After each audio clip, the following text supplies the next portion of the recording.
Let's see who saves you now, foreigner.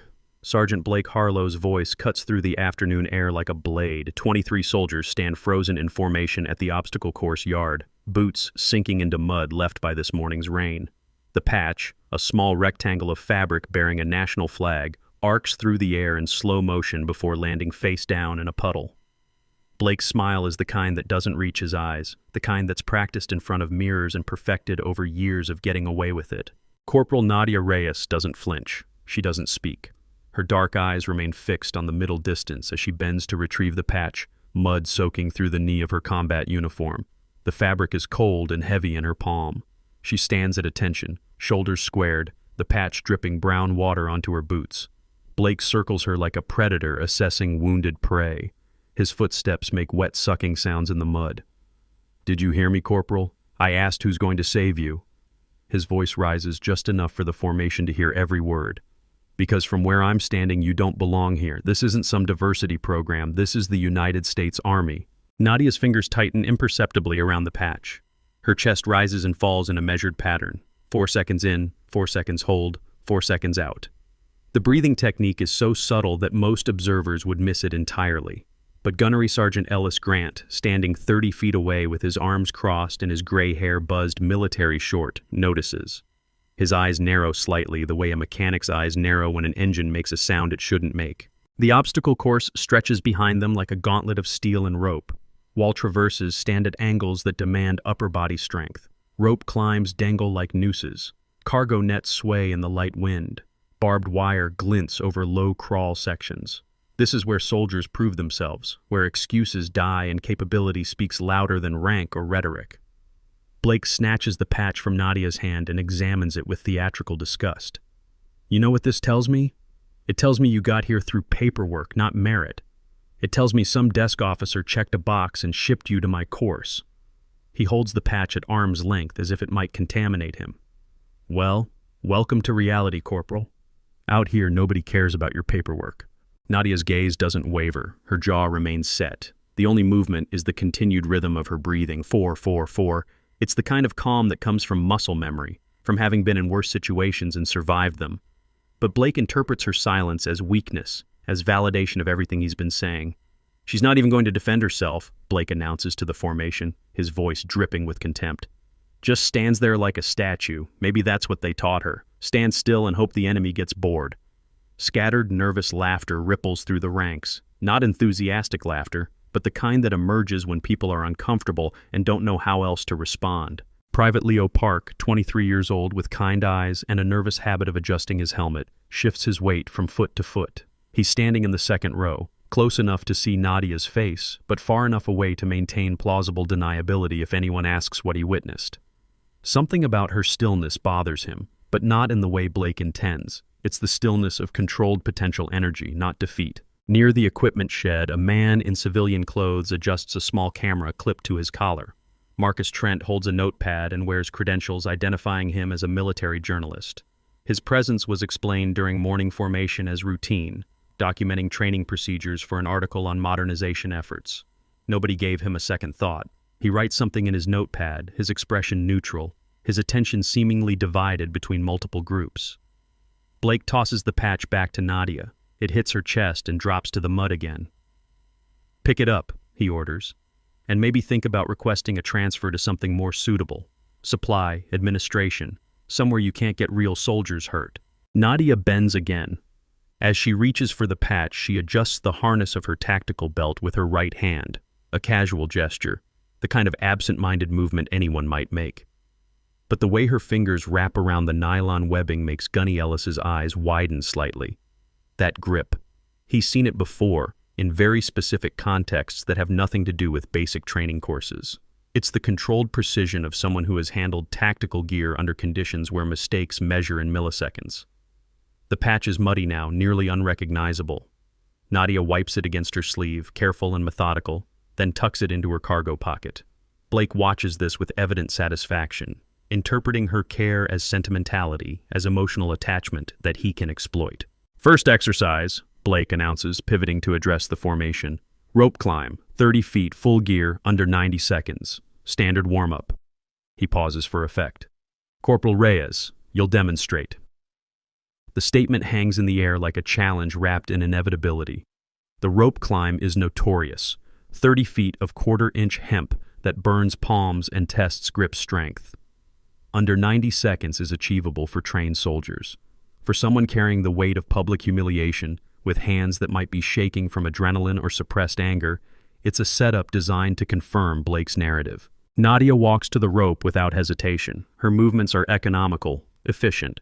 She removes her jacket and folds it with precision, revealing a long-sleeved undershirt that clings to well-defined but not bulky musculature. As she reaches up to test the rope, the fabric rides up slightly at her left wrist, just enough to reveal the edge of medical tape, the kind used to cover fresh wounds or, alternatively, to hide things that shouldn't be visible. Leo notices. He pulls out his phone, ostensibly to check the time, but his camera app is already open. He's not sure why he feels compelled to document this, only that something in his gut is screaming that context will matter later. Blake checks his stopwatch with exaggerated ceremony. On your mark, Corporal. Nadia grips the rope. Her hands position themselves with unconscious expertise, left hand high, right hand at chest level, feet already preparing to wrap and lock. It's the grip of someone who has climbed under duress, who has ascended ropes while carrying wounded or while incoming fire made every second count. Go, she rises. The first 10 feet disappear in smooth, powerful movements. Her legs do most of the work, wrapping and locking in a technique called the J-hook that redistributes weight and conserves arm strength. 15 feet, 20 feet. Her breathing remains controlled. 4, 4, 4, even as her muscles burn with lactic acid. 25 feet. Blake's stopwatch reads 41 seconds when Nadia touches the top beam. She descends in controlled releases, her hands guiding rather than gripping, friction management second nature. When her boots hit the ground at 1 minute 8 seconds, she steps back and stands at attention, barely winded. The formation is silent. That wasn't just competent. That was textbook perfect, the kind of performance that comes from repetition under pressure, from having done this when it actually mattered instead of in a training environment where failure means embarrassment rather than death. Blake's jaw tightens. Lucky run, he says dismissively. Probably had perfect conditions. Ropes still dry from being undercover. He scans the formation. Private Cross, Private Diaz, you're next. As the drill continues, Blake pulls his phone from his pocket and types quickly. The message goes to a group chat labeled Training Staff, though everyone knows it's really just Blake and his inner circle. 3 soldiers who have learned that agreeing with Blake makes life easier, that disagreeing makes life complicated. The message reads, Reyes performed above expectations on rope climb. Need to adjust difficulty parameters for accurate assessment. It sounds professional. It sounds like a trainer making legitimate adjustments based on observed capability. But specialist Derek Cole, reading the message from his position near the equipment shed, understands the subtext perfectly. He glances at the rope climb station, then at the storage container where backup ropes are kept, and nods to himself. Marcus continues writing in his notepad. To anyone watching, he's just documenting training, noting times, recording procedures, capturing the mundane details that fill military journals. But the audio recorder in his collar is capturing every word Blake says, and the camera is documenting every interaction, every moment of public humiliation that will later need to be cataloged and verified. If you think Nadia's silence is surrender, you're watching the wrong show. That rope climb was just the warm-up. Hit that like button because what happens next is going to make you question everything you thought you knew about strength. The formation rotates through exercises for 90 minutes, wall traverses where soldiers must move laterally across vertical surfaces using only small handholds, low crawls under barbed wire where mud and exhaustion conspire to make every foot forward feel like a mile. Cargo net climbs that test coordination under fatigue. Nadia completes each task with mechanical efficiency, never first, never last, always precisely in the middle of the pack where competence doesn't attract attention. But small details accumulate like evidence at a crime scene. When she laces her boots before the low crawl, she ties them in a specific pattern. 2 loops with reinforced knots at the ankle that Leo recognizes from an airborne training manual he studied last year. When she adjusts her knee pads, the way she checks the strap tension is oddly methodical. The kind of check someone does when they know equipment failure could mean more than just a scraped knee. And when Blake walks past her during a water break, she tracks him with peripheral vision while keeping her head straight ahead. The subtle awareness of someone who has learned to monitor threats without appearing to do so. Gunny Ellis moves closer to Leo during the next rotation. Park, he says quietly, his voice gravelly from decades of shouting commands across parade grounds. You notice anything unusual about Corporal Reyes? Leo hesitates, unsure if this is a trap. Gunny Ellis has a reputation for being fair, but also for being intensely loyal to the chain of command. Sir, I don't want to speak out of turn. I'm not asking you to speak out of turn. I'm asking you to use your eyes. Gunny Ellis nods toward Nadia, who is standing at ease near the cargo nets. That stance, the way she distributes weight. I've seen it before, but not in basic training. Where, sir? Gunny Ellis doesn't answer immediately. His eyes have gone distant, memory pulling him somewhere else. Overseas, he finally says. In places where standing the wrong way got you killed, he refocuses on Leo. Keep your observations to yourself for now, but keep observing. The afternoon sun begins its descent toward the horizon, casting long shadows across the obstacle course. Fatigue is setting in, soldiers move slower, responses lag, mistakes multiply. This is when accidents happen, when equipment failures compound with human error to create situations that spiral out of control. Blake calls the formation back together. His uniform is somehow still crisp, despite the heat and humidity, as if he's been observing from air conditioning rather than standing in the mud alongside everyone else. Final exercise, he announces. Timed obstacle course, full circuit. Each soldier will be evaluated individually. Times will be posted publicly. He lets that sink in. Corporal Reyes, you'll run first. There's a murmur through the ranks. Running first means setting the baseline before anyone knows what good time looks like. It also means running on fresh obstacles before mud builds up on handholds and ropes get slick with sweat. Advantages and disadvantages balance out, but the choice itself is pointed. Blake wants Nadia visible, wants her performance to be the measuring stick against which everyone else is judged. Nadia approaches the starting line. The full circuit includes everything: rope climb, wall traverse, cargo nets, low crawl, balance beams over water pits, and a final sprint. Completing it under military standards requires 6 minutes. Excellence requires 5 or less. Failure is anything over 7. As Nadia checks her gear one final time, Marcus repositions himself for a better angle. His camera will capture the entire run from start to finish. His notepad is already filled with observations, timestamps, and contextual notes that will matter more than anyone currently realizes. On your mark, Blake says, his stopwatch ready. Nadia crouches at the starting line. Her breathing shifts from the calm 4-4-4 pattern to something faster, priming her system for explosive effort. Her fingers curl into the mud, seeking purchase. Her eyes fix on the first obstacle, the rope climb, and everything else fades into tactical irrelevance. Go. She explodes forward. The rope is in her hands within 3 seconds, and she's ascending before most observers have finished processing the start command. 12 seconds to the top, 18 seconds back down.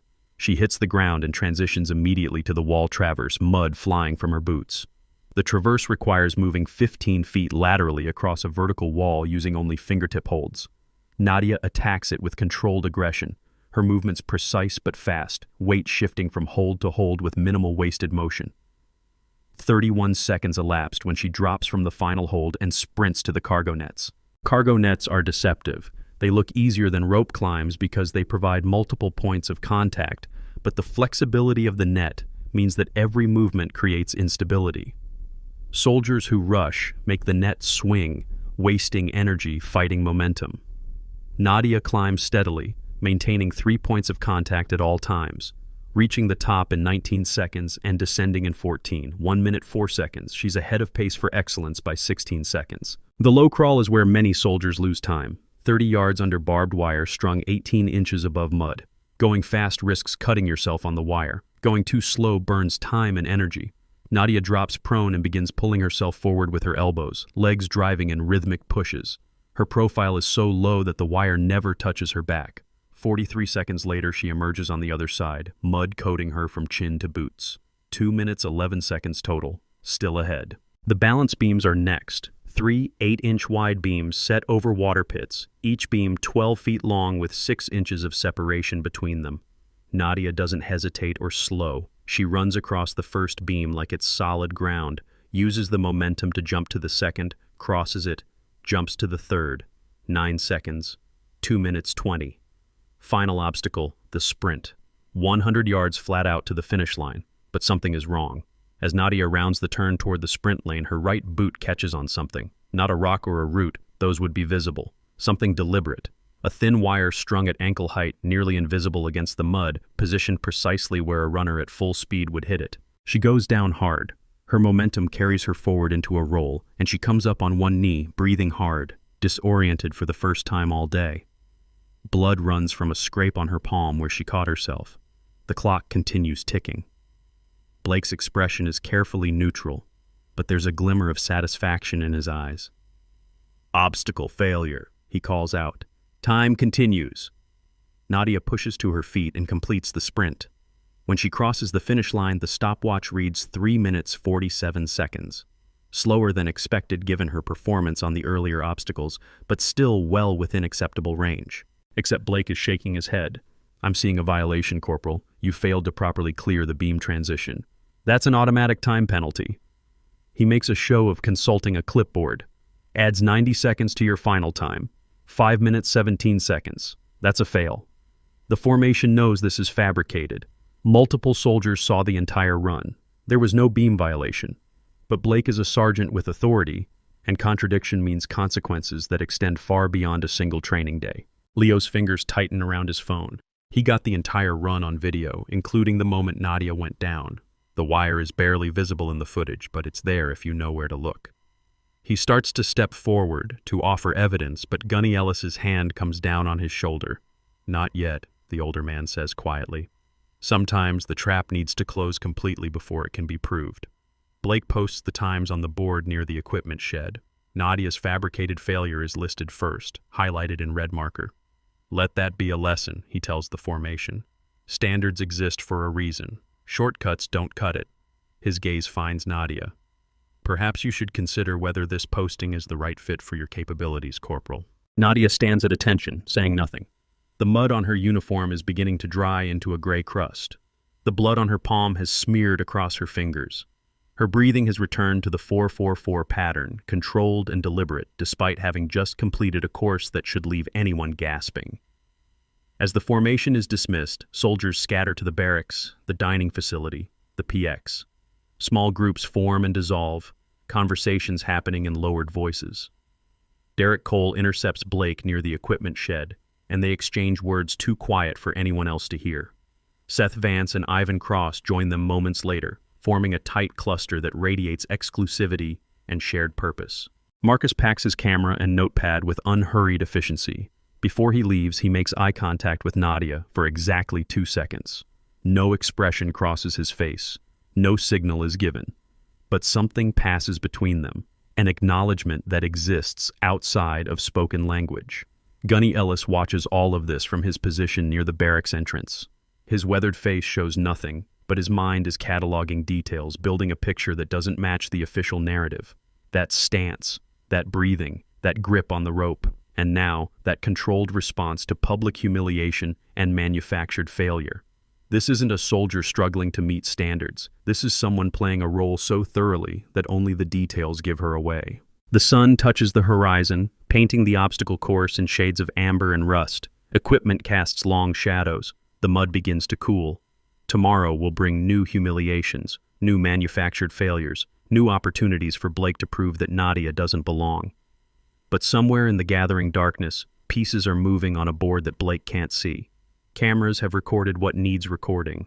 Witnesses have seen what needs seeing.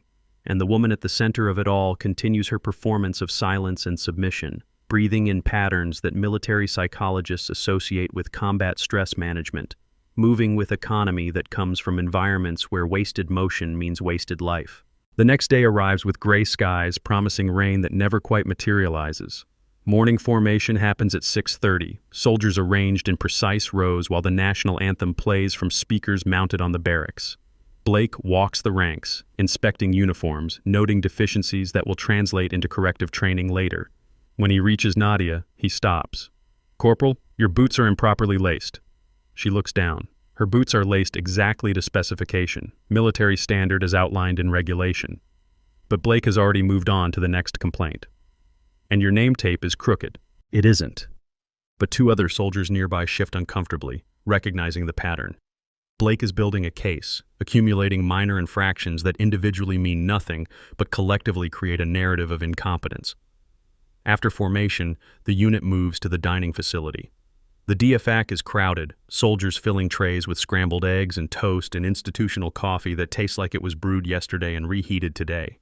Nadia sits alone at a corner table, methodically eating, her focus on her meal rather than the conversations happening around her. Derek Cole sits 3 tables away, phone in hand. He opens the training staff group chat and uploads a photo, Nadia sitting alone, taken from an angle that makes her isolation look absolute. The caption reads, Day 2. Subject continues to demonstrate poor unit cohesion. Within minutes, the photo is shared to other group chats, altered slightly in each iteration. A comment added here, context removed there. By the time it reaches soldiers who weren't present at yesterday's obstacle course, Nadia has become the diversity hire who can't hack it, the foreigner who thinks she's special, the weak link who's going to get someone killed. None of it is true. All of it is effective. Lieutenant Karen Ortiz receives a message during her morning coffee. She's 32, 3 years out of West Point, trying to build a reputation as someone who leads by competence rather than connections. The message is from Blake, marked urgent with an attached video clip. The clip shows Nadia's fall during the sprint. It's edited to remove the moment her boot catches the wire. What remains looks like simple clumsiness, a failure of coordination at a critical moment. The timestamp is accurate. The footage is real. The context is entirely manufactured. LT, we need to discuss Corporal Reyes, Blake's message reads. Safety concern. Second incident this week. Protocol requires intervention. Ortiz watches the clip 3 times, trying to reconcile what she's seeing with the service record she reviewed when Nadia transferred to the unit.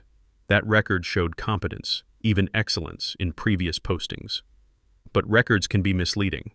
Politics can influence evaluations. And if there's genuinely a safety issue, Ortiz's responsibility is clear. She types a reply, I'll review with Reyes after morning training. Keep documenting. Blake reads the response and permits himself a small smile. Documentation, the foundation of every successful campaign, and he has plenty of it. Carefully curated, strategically edited, presented with just enough truth to make the lies invisible.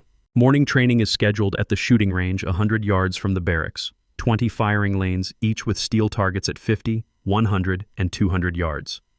This is where marksmanship is tested, where breathing control and trigger discipline separate expert ratings from basic qualifications. Nadia draws lane 7. She signs out an M4 carbine from the armory, conducts a functions check with practiced efficiency, and loads magazines with 30 rounds each.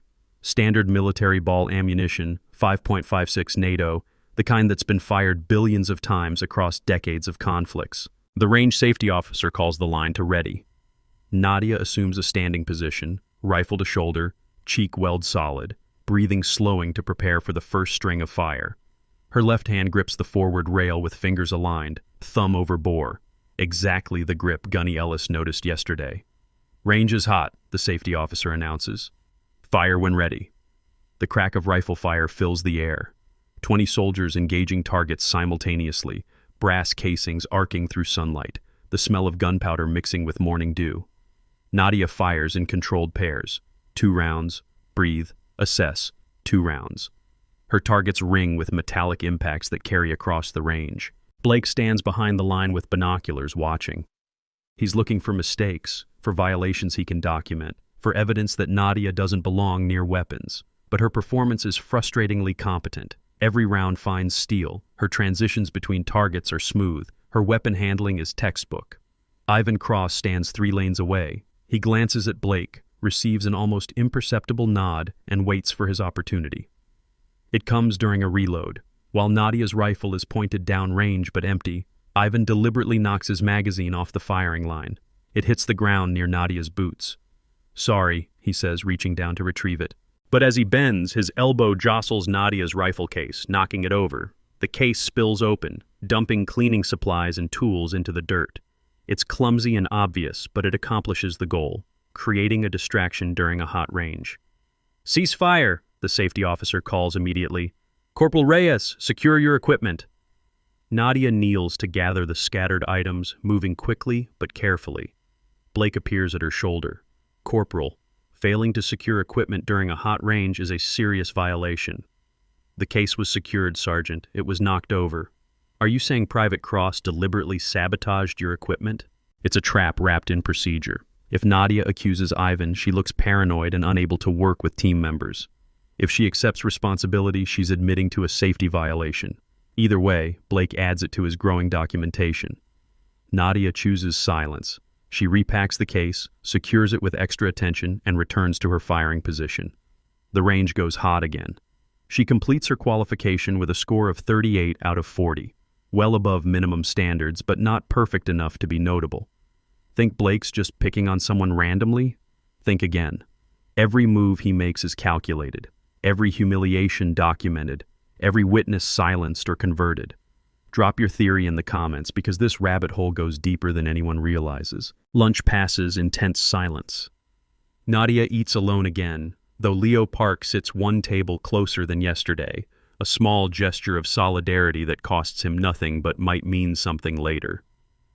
Marcus is absent from the dining facility, but his car is still in the parking lot, and observant soldiers might notice that he's taking photographs of equipment storage areas, of supply manifests posted on bulletin boards, of things that have nothing to do with training modernization. Afternoon brings administrative duties. Soldiers attend mandatory briefings on sexual harassment prevention, operational security, resilience training. Nadia sits in the back row of each session, taking notes that no one else bothers to take, her attention apparently focused on presenters who are reading PowerPoint slides they didn't create about policies they barely understand.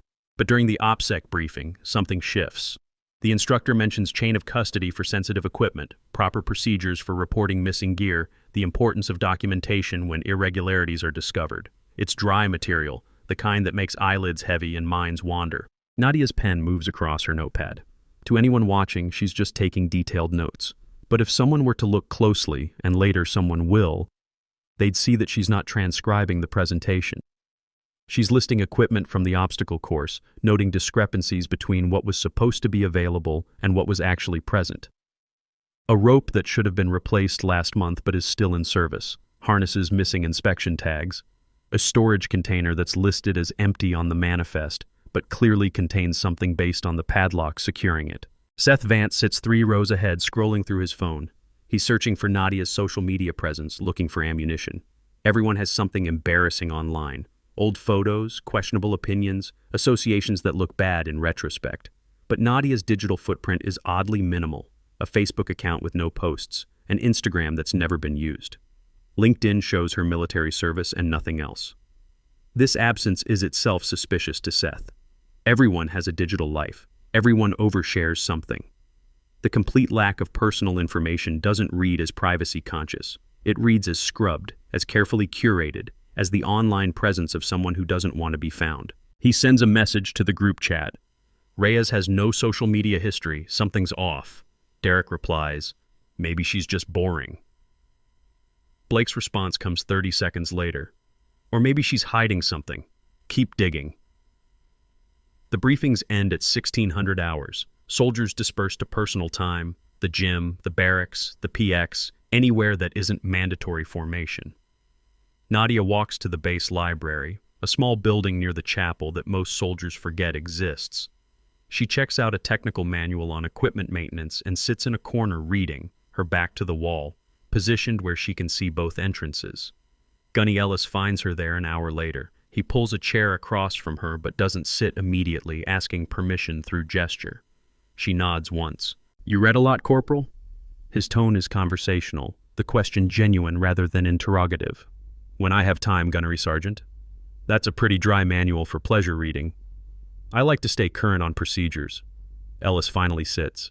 He's quiet for a long moment, studying her the way a jeweler studies a stone, looking for flaws or authenticity.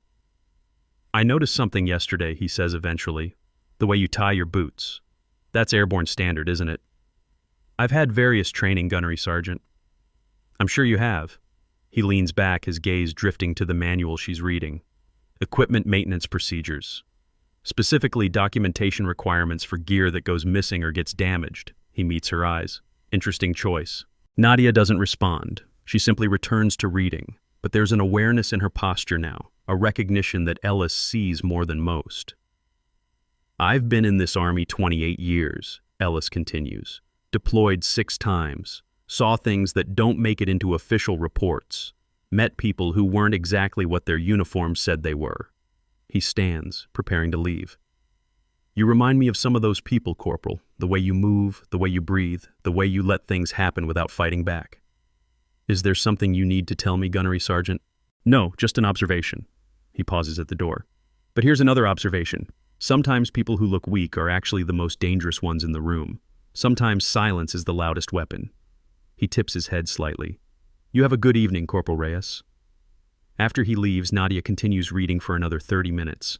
Then she returns the manual, checks out 2 more, one on communication security protocols and one on proper procedures for filing official complaints through military channels, and walks back to the barracks as daylight fades. Her room is small, Spartan, the temporary quarters assigned to soldiers awaiting permanent housing.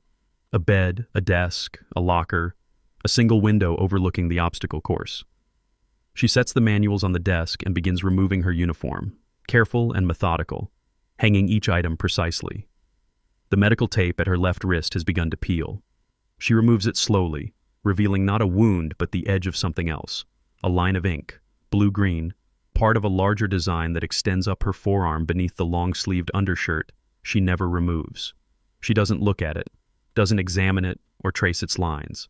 She simply applies new tape, covering it completely, and pulls on civilian clothes before sitting at the desk to write in a notebook that she keeps locked in her personal safe. The entries are dated, time-stamped, detailed, incidents cataloged with precision that would satisfy any legal review. Blake's comments, verbatim when possible.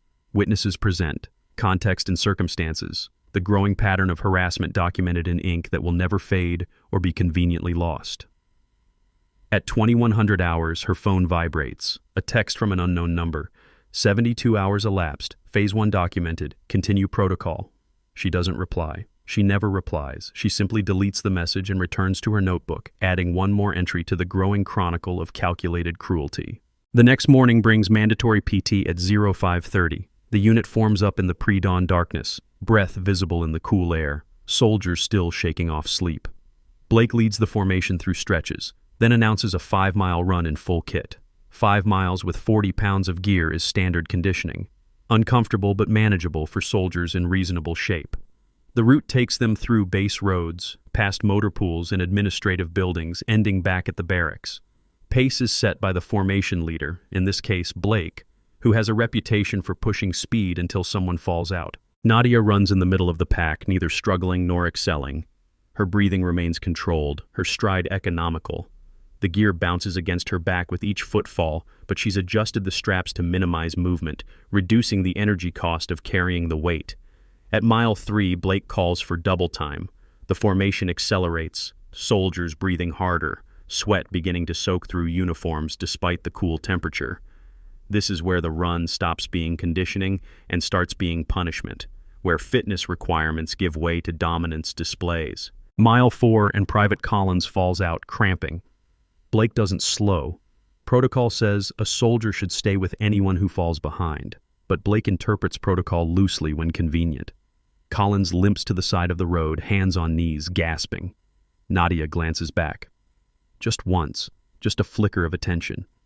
Then she makes a decision. She drops back, leaving the formation, and reaches Collins. Can you walk? Just need a minute, Collins wheezes. We don't have a minute. Lean on me. She gets her shoulder under Collins's arm and they move together, slower than the formation, but faster than Collins could manage alone. It costs Nadia energy she doesn't have excess of. It means arriving back at the barracks after everyone else. It guarantees Blake's attention. They reach the finish line 4 minutes after the formation. Blake is waiting, stopwatch prominent, expression carefully neutral. Corporal Reyes, you fell out. Negative, Sergeant. I stayed with Private Collins per buddy team protocol. Private Collins fell out. You were not assigned as his buddy for this exercise. The manual specifies that any soldier— I know what the manual says, Corporal. I also know that freelancing during formation exercises demonstrates poor judgment and undermines unit cohesion. He makes a note on his clipboard. You're both on report for failure to complete PT requirements. We'll see how the lieutenant views your independent decision-making. Collins starts to protest, but Nadia squeezes his shoulder gently. A silent message. Let it go. Fighting now accomplishes nothing except giving Blake more ammunition. Later that morning, Lieutenant Ortiz calls Nadia to her office. The space is small, neat, decorated with certificates and photos from West Point. Ortiz sits behind her desk. Nadia stands at attention in front of it, the power dynamic reinforced by furniture and formality. Corporal Reyes, I've received multiple reports about your performance over the past 72 hours. Ortiz's tone is professional, but there's uncertainty underneath. She wants to be fair, but she also wants to trust her NCOs, and Blake has seniority and experience that Nadia lacks. Sergeant Harlow has documented concerns about your ability to meet training standards, safety violations, failure to complete PT, poor equipment discipline. Nadia says nothing. Her gaze is fixed on the wall behind Ortiz, her posture perfect, her silence absolute. Do you have anything to say in your defense? No, ma'am. Ortiz frowns. She expected explanation, justification, the kind of back and forth that would help her determine truth. But Nadia's refusal to engage makes the situation more difficult, not less. I'm placing you on administrative review pending further evaluation. You're restricted from participating in official obstacle course qualifications until we can verify your capabilities through alternative assessment. Understood, ma'am. That means you're off the roster for next week's certification trials. I know you just transferred here, and I know this isn't the start you wanted, but safety has to come first. Yes, ma'am. Ortiz dismisses her, feeling simultaneously like she's done the right thing and made a terrible mistake. The cognitive dissonance settles in her stomach like bad food, uncomfortable and persistent. Outside the office, Blake is waiting. Not obviously. He's 30 feet away, talking to Derek about something unrelated, but his attention is focused on Nadia's door. When she emerges, his eyes track her movement across the hallway and out of the building. Derek follows his gaze. Think she'll quit? Doesn't matter if she quits or gets discharged. Either way, problem solved. Blake checks his watch. Make sure word spreads about her restriction. I want everyone to know she's not qualified for certification. Copy that. The news moves through the unit like electricity through water. By lunch, everyone knows Corporal Reyes is off the certification roster. Interpretations vary. Some soldiers think it's unfair, others think it's necessary. Most just accept it as the reality of military hierarchy where NCOs hold most of the power and junior enlisted have limited recourse. Nadia spends the afternoon on administrative tasks, organizing supply rooms, updating inventory spreadsheets, the mind-numbing work that keeps units functioning but earns no recognition or advancement. She performs each task with the same methodical precision she applies to everything else, making no complaints, requesting no assistance. Marcus appears in the supply room at 1400 hours, notebook in hand. Corporal Reyes, I'm doing a follow-up piece on training procedures. Mind if I ask a few questions? She glances up from the inventory list.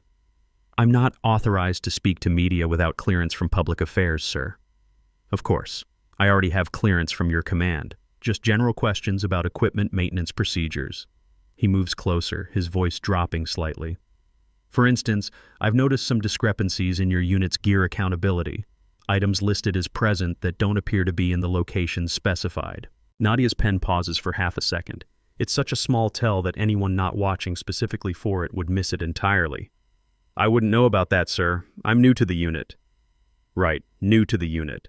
Marcus writes something in his notebook. But you've been doing inventory work. Surely you've noticed if equipment is missing or incorrectly documented. Any concerns about equipment should be reported through proper channels, sir. Of course. He closes his notebook. One more thing. I noticed you have medical tape on your wrist. Training injury? Just prevention, sir. Old injury that acts up sometimes. I see. Marcus studies her for a long moment. His expression reveals nothing, but something passes between them again. That wordless acknowledgement that they're both playing roles in a performance with an audience that doesn't yet know it's watching. Well, thanks for your time, Corporal. Good luck with your review. After he leaves, Nadia returns to inventory work, but her hand drifts unconsciously to the tape at her wrist, pressing it down to ensure complete coverage. Whatever is hidden there remains hidden, at least for now. Evening formation happens at 1700 hours. The unit stands at attention while Blake reads announcements about upcoming training schedules, policy changes, administrative requirements. At the end, he adds one more item. Corporal Reyes has been placed on administrative review and is restricted from certification trials pending evaluation. This decision was made in the interest of unit safety and reflects concerns about her ability to meet operational standards. He lets the words hang in the air. official, and damning. That is all. Dismissed. The formation breaks. Soldiers disperse in clusters, conversations starting immediately. Nadia walks alone to the barracks, but Leo Park catches up to her before she reaches the door. "Corporal, I wanted to say..." He hesitates, choosing words carefully. "I think what happened isn't right. I saw the run yesterday. You helped Collins when you didn't have to. That took guts." "Thank you, Private. I also saw the obstacle course, the wire. I got it on video if you need it." Nadia stops walking. She turns to face Leo fully, and for the first time, something shifts in her expression. Not gratitude exactly. More like recognition that an asset has declared itself. "I appreciate that, Private Park. Hold on to that video, but don't show it to anyone without proper authorization." "Who would authorize it?" "You'll know when the time comes." She continues into the barracks, leaving Leo standing in the gathering dusk with his phone in his pocket and questions multiplying in his mind. Inside, Nadia checks her messages. Another text from the unknown number. "Phase 1 complete. Documentation sufficient. Prepare for escalation. Phase 2 begins tomorrow at 0800. She deletes the message. Then she pulls out her notebook and writes one more entry, dated and time-stamped. Day 3. Restriction implemented. Blake's confidence is high. All pieces moving as predicted. Ready for next phase. The handwriting is steady. The breathing is controlled, and somewhere in the background, pieces continue moving on a board that Blake can't see, setting up an endgame he doesn't know he's playing. Night settles over the base. Lights glow in barracks windows. Soldiers relax, decompress, prepare for tomorrow. In Building 7B, a storage facility on the edge of the obstacle course, a padlock hangs on a container that's supposed to be empty. Inside that container, if anyone were to look, they'd find equipment that's listed as missing, gear that's supposed to be in the armory, items that shouldn't exist in any official inventory. But nobody looks, because nobody has reason to suspect, because Blake has been careful, and his network has been loyal, and the system has too many blind spots to catch every violation. At least, that's what he believes. And tomorrow, when Phase 2 begins, that belief will be tested in ways he can't possibly anticipate. The next morning arrives with the kind of silence that precedes storms. Formation at 0800 is routine. Soldiers standing in neat rows, uniforms pressed, boots polished to regulation shine. Blake conducts inspection with his usual theatrical precision, finding fault where none exists, praising those who have learned that agreement is the path of least resistance. When he reaches Nadia, he doesn't speak immediately. He circles her slowly, examining her uniform from every angle, looking for the violation he's already decided exists. "Corporal, your name tape is faded, doesn't meet visual standards." The tape is identical to everyone else's, same color, same wear pattern, same regulation compliance, but Blake has stopped caring about truth. He cares about building a case thick enough that when he finally pushes for Nadia's removal, nobody will question the decision. "You'll replace it by tomorrow's formation. Failure to maintain proper uniform standards will result in additional corrective action." He moves on without waiting for acknowledgement, leaving Nadia standing at attention with a violation that exists only in his documentation. Formation dismisses. The unit scatters to assigned duties: equipment maintenance, administrative work, training preparation. Blake pulls Derek, Ivan, and Seth aside near the motor pool. His voice is low enough that passing soldiers can't hear, but his intensity is unmistakable. "Today we finish this. I want documented evidence that Reyes can't handle combat-adjacent scenarios. Set up the scenario training in Building 12. Make it look legitimate, but ensure she fails." He looks at each of them in turn. "And make sure there are witnesses who'll support our version." Derek nods slowly. "What kind of scenario?" "First aid under pressure, equipment malfunction during critical response, something that looks like poor judgment rather than sabotage." Blake checks his watch. "I'll have Lieutenant Ortiz observe.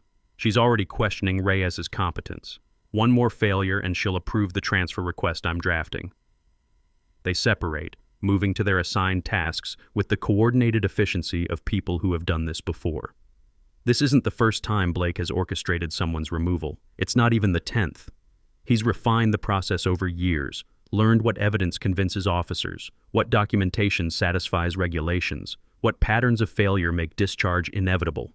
What he hasn't learned is that sometimes the person being removed is documenting everything just as carefully. Building 12 is a training facility designed for scenario-based exercises. medical emergencies, equipment failures, tactical decision-making under stress. It's equipped with mannequins, props, monitoring equipment, and observation windows where evaluators can watch without interfering. The setup is professional, the standards are clear, and the pass-fail criteria are documented in official training manuals. At 1000 hours, Nadia receives notification to report for scenario evaluation. The message comes through official channels, signed by Lieutenant Ortiz, formatted according to regulation. Nothing about it suggests anything except routine training assessment. She arrives at Building 12 at 10:30. Blake is waiting outside with a clipboard, his expression neutral and professional. Corporal Reyes, you'll be evaluated on emergency medical response. You'll have 15 minutes to stabilize a simulated casualty with multiple injuries. Performance will be observed and documented. Understood, Sergeant. Lieutenant Ortiz will observe from the control room. I'll be your safety officer during the scenario. He gestures toward the building entrance. Equipment is staged inside. You may begin when ready. Nadia enters the building. The scenario room is set up to resemble a field environment. Debris scattered across the floor, lighting dimmed to simulate low visibility, a mannequin positioned to represent a casualty with visible wounds marked in red. Medical supplies are arranged on a table 10 feet away, tourniquets, bandages, airway equipment, the standard trauma kit components. Through the observation window, Lieutenant Ortiz watches with arms crossed. Beside her stands Marcus, his camera recording, his notepad ready. His presence was explained as continued documentation for his article. Nobody questioned it. Blake's voice comes through the speaker system. Scenario begins now. Casualty has sustained shrapnel wounds to the leg and abdomen. Possible airway compromise. Respond appropriately. Nadia moves immediately to the mannequin. Her hands assess injuries with practiced efficiency, checking for breathing, identifying the most life-threatening wounds, prioritizing interventions. She reaches for a tourniquet and begins application to the leg wound, her movements precise and confident. But something is wrong with the tourniquet. The windlass rod, the component used to tighten the device, won't engage properly. It's been sabotaged, the threading damaged just enough that it appears functional until actually used under pressure. Nadia doesn't hesitate. She abandons the faulty tourniquet and improvises using a cravat bandage, creating a makeshift tourniquet with the materials available. It's not textbook, but it's effective, demonstrating adaptability under equipment failure. Blake's voice cuts through the speaker again. Corporal, you failed to use proper equipment. Improvised solutions are not acceptable in standard protocols. She doesn't respond. She's already moving to address the abdominal wound, packing it with gauze, applying pressure, maintaining focus on keeping the simulated casualty stable. Her breathing remains controlled. 4, 4, 4, even as time pressure mounts and Blake's criticisms continue. In the observation room, Ortiz frowns. She's actually doing well considering the equipment failure. Is that tourniquet supposed to be malfunctioning? Marcus leans forward slightly. Interesting question, Lieutenant. Perhaps we should verify the equipment after the scenario. 8 minutes into the scenario, Nadia has stabilized both major wounds and is checking for additional injuries when Blake enters the room. His arrival isn't part of standard protocol. Safety officers observe from outside unless emergency intervention is needed. But he's carrying a clipboard and wearing an expression of professional concern that masks his actual intent. Corporal, you need to move faster. In a real scenario, this casualty would have bled out. Nadia continues working, checking the mannequin's simulated airway, ensuring her interventions are holding. Casualty is stable, Sergeant. Breathing is adequate. Bleeding is controlled. Your assessment is incorrect. You failed to identify internal bleeding indicators. He points to markings on the mannequin that weren't present when the scenario began. See the abdominal distension? That's internal hemorrhaging.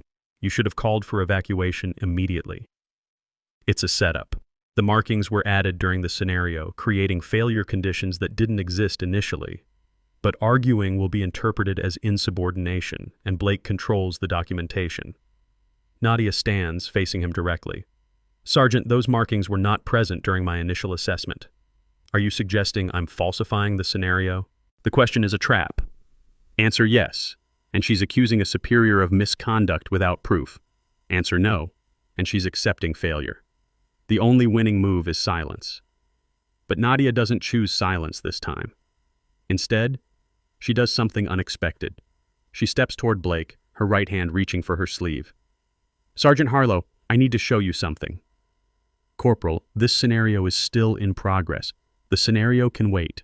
Her voice is calm but carries an edge that wasn't there before. Because what I'm about to show you changes the context of everything that's happened over the past 72 hours. Blake's expression shifts from professional disapproval to genuine confusion. This isn't in his script. Nadia is supposed to be compliant, defeated, ready to accept whatever consequence he assigns. This resistance, this confidence, is unexpected. She pulls back her left sleeve. The medical tape is gone, removed before she entered the building. What's revealed makes Blake take an involuntary step backward. The tattoo covers most of her forearm, an oriental dragon rendered in blue and green ink, coiled around a sword pointing upward. The detail is extraordinary, the artistry obvious, but it's the text beneath the design that makes the room go silent. DF-01. The designation is small, precise, military in style. It means nothing to Blake. It means everything to the people watching from the observation room. Lieutenant Ortiz's face goes pale. She knows that designation. Every commissioned officer who's received certain security briefings knows it. Marcus's camera captures every detail, the footage time-stamped and geotagged, preserving this moment for analysis that will happen later in rooms with restricted access. "What is that supposed to be?" Blake demands, but his voice has lost its certainty. "Some kind of fake ink? Anyone can get a tattoo, Corporal." "You're right, Sergeant. Anyone can get a tattoo." Nadia's tone remains calm. "But not anyone can get this tattoo." The door to the observation room opens. Marcus steps out, his credentials visible on his lanyard, but they're not media credentials anymore. The badge he's holding is different, gold and official, with text that reads, "Criminal Investigation Command."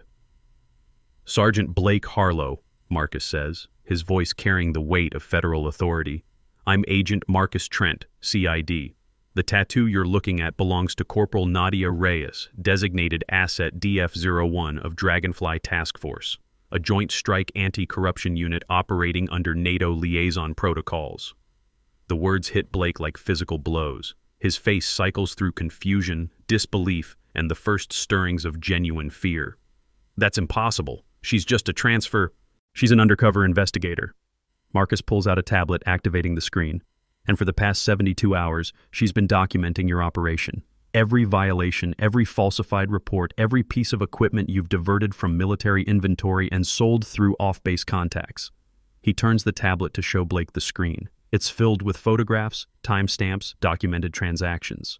Building 7B appears prominently, the supposedly empty container revealed in images that show optical equipment, night vision devices, tactical gear, all listed as missing in official records, all present in Blake's private storage.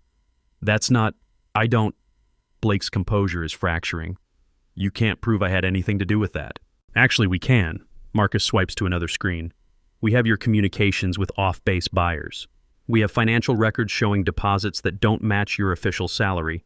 We have testimony from Private Ivan Cross, who agreed to cooperate about 40 minutes ago after we showed him the consequences of federal charges for theft of military property."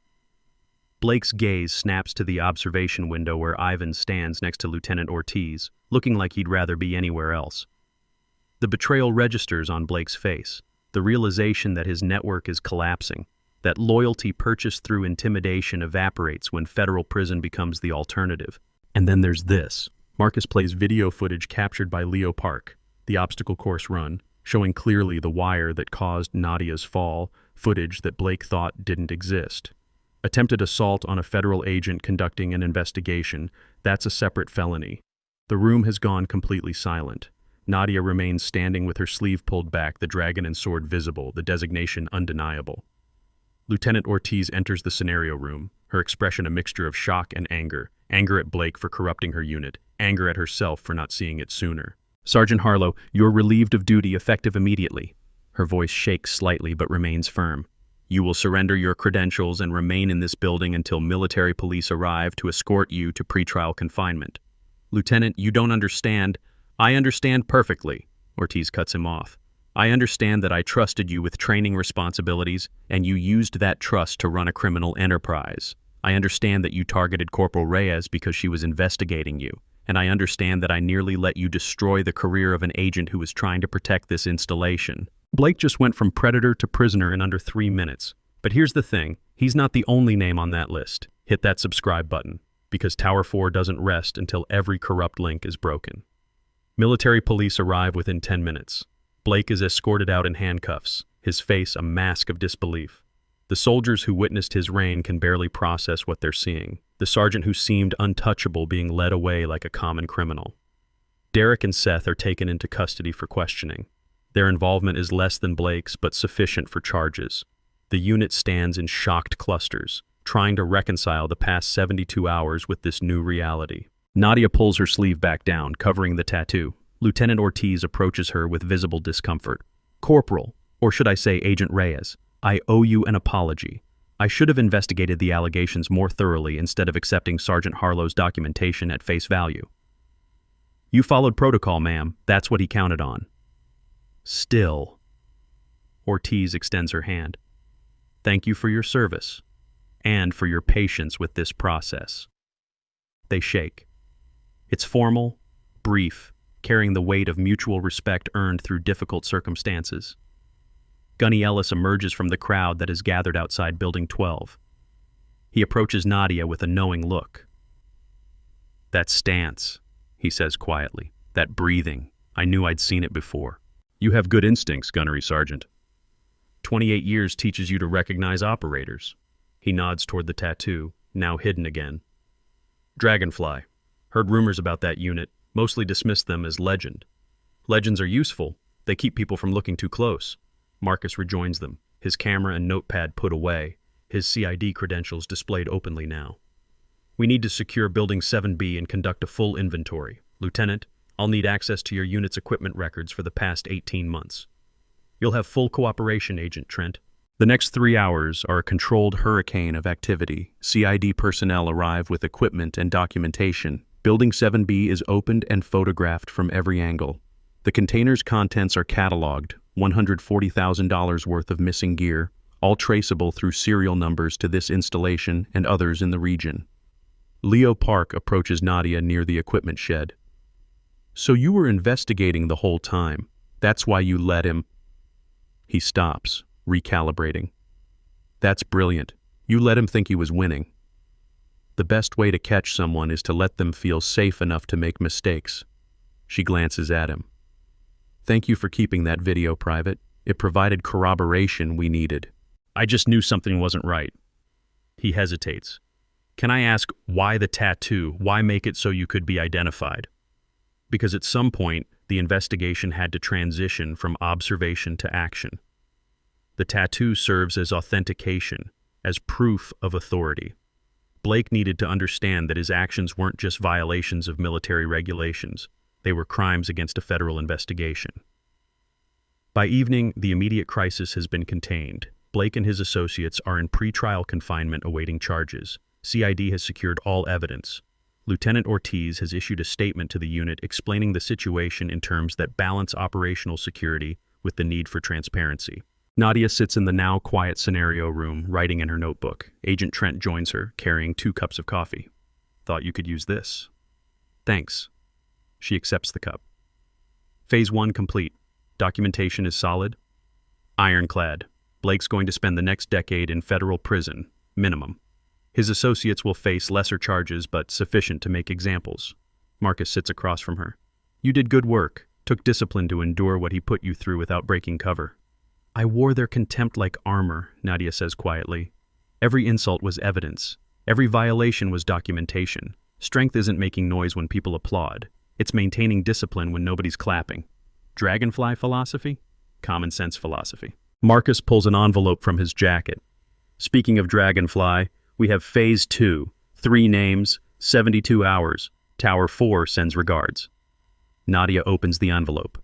Inside are 3 photographs. Senior officers, their faces familiar from command briefings and official ceremonies. One is Colonel James Miller, the officer who approved her transfer to this installation. The connection makes her pause.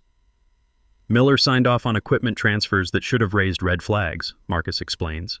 "Either he's incompetent or complicit. We need to determine which." "What's the operational approach?"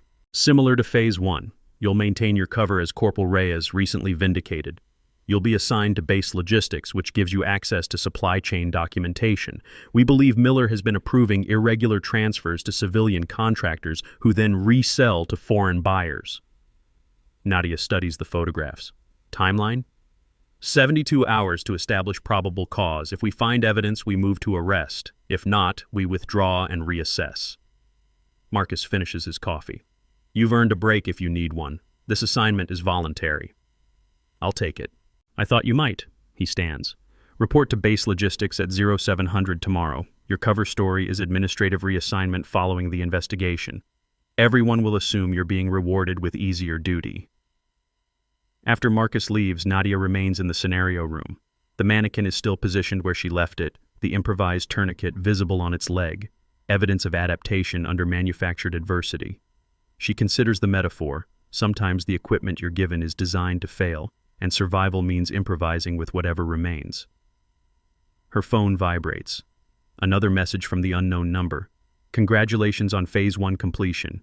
Your service continues to honor the mission. Tower 4 operational. She deletes it, then she adds one final entry to her notebook for this phase. Day 4, Blake neutralized, network disrupted, equipment recovered, immediate threat eliminated, proceeding to next objective. Justice isn't loud, it's patient. The next morning, the unit forms up at 0600. Lieutenant Ortiz addresses them with unusual gravity. Over the past 72 hours, this unit has been part of a federal investigation into equipment theft and corruption. Sergeant Blake Harlow and 2 other soldiers have been taken into custody. I know this is shocking and disturbing. I know some of you trusted Sergeant Harlow and feel betrayed. Those feelings are valid. She pauses, letting the words settle. I also want to recognize Corporal Nadia Reyes, who endured significant harassment as part of an undercover investigation. Her courage and professionalism reflect the highest standards of military service. She has been reassigned to base logistics, where her skills will better serve our mission. The formation is silent. Soldiers process this information, trying to reconcile the quiet corporal they thought they knew with the federal agent who dismantled a criminal operation. Some look at Nadia with new respect, others with wariness, uncertain what else might not be as it appears. Gunny Ellis starts a slow clap. It's subdued, respectful rather than celebratory, acknowledging achievement without making a spectacle. Others join gradually, the applause building until the entire formation is recognizing Nadia's sacrifice and success. She stands at attention, accepting the recognition without visible emotion. But something shifts in her posture, a subtle relaxation, an acknowledgement that this phase is complete even as the next one begins. After formation, soldiers approach her individually. Private Collins, whom she helped during the PT run, thanks her quietly. Leo Park shakes her hand and tells her she's his new definition of courage. Even soldiers who remained silent during Blake's campaign find words of apology and respect. Nadia accepts each interaction with grace. Her response is brief but genuine. This isn't the victory she came for. Exposing Blake was always a step toward larger objectives. But it matters that these soldiers understand what happened, why it happened, and what values are worth defending. At 0700, she reports to base logistics. The building is administrative, climate-controlled, filled with computers and filing cabinets and the mundane machinery of military supply chains. Her new supervisor is a captain who treats her with cautious respect, clearly briefed on her actual role but unsure how to navigate it. Your workstation is here, the captain says, gesturing to a desk with computer access and filing privileges. You'll be reviewing requisition forms, verifying approval chains, flagging irregularities, standard logistics work. Understood, sir. And Corporal, the captain hesitates. I know you have other objectives. You have my full cooperation. Anything you need, you ask. She spends the day reviewing files. Supply requests, equipment transfers, contractor agreements. Most are legitimate, properly documented, following established protocols. But patterns emerge in the irregularities. Certain contractors favored despite higher bids, approval chains that bypass normal review, equipment categories that show consistent shortfalls. And all of these patterns connect eventually to signatures from Colonel Miller's office. By evening, Nadia has compiled preliminary findings. Nothing conclusive yet, but enough to justify continued investigation. She photographs documents with a phone provided by CID, uploads them to secure servers, and builds a timeline that will later become evidence. As she prepares to leave for the day, her phone vibrates. The unknown number again. Phase 2 active, target profile attached. Proceed with caution. Tower 4 maintains overwatch. The attached file contains everything CID knows about Colonel Miller, his service record, his financial history, his family connections, his behavioral patterns. It's the kind of comprehensive intelligence that takes months to compile, suggesting this investigation began long before Nadia arrived at this installation. She studies the file until darkness falls outside. Then she closes it, locks her workstation, and walks back to the barracks under stars that seem unusually bright. The obstacle course is empty now, the site of her manufactured failures and Blake's downfall. Tomorrow it will fill again with soldiers training, improving, preparing for missions they hope will never come. But some missions are already here, playing out in offices and supply rooms and quiet conversations between people who understand that corruption is as dangerous as any external enemy. And Nadia is walking into the next one with the same controlled breathing, the same measured silence, the same patient determination that brought down Blake. In her quarters, she removes the medical tape from her wrist one more time. The dragon and sword catch the light, the DF-01 designation clear and permanent. She traces the lines with one finger, remembering the day she earned this mark, the oath she took, the promise she made to serve even when service meant enduring contempt and humiliation. Then she covers it again, prepares her uniform for tomorrow, and writes one more entry. Phase 2 begins. 3 names. 72 hours. Justice isn't loud, it's patient.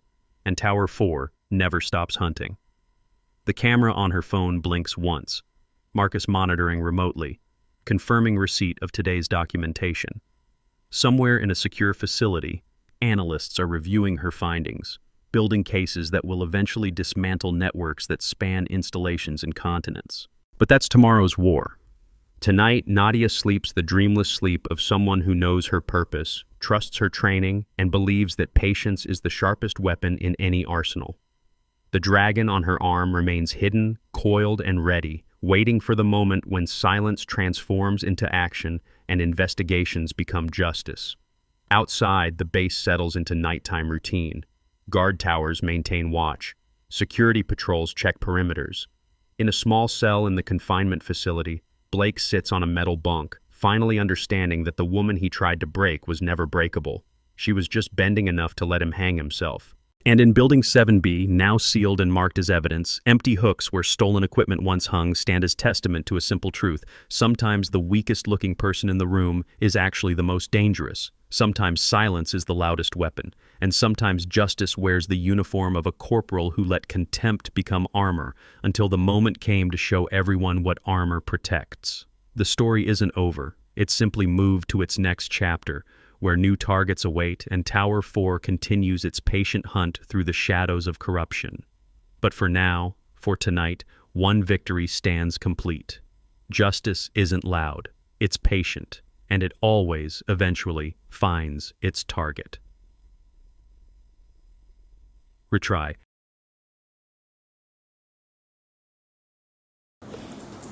Every soldier carries a story that few ever hear.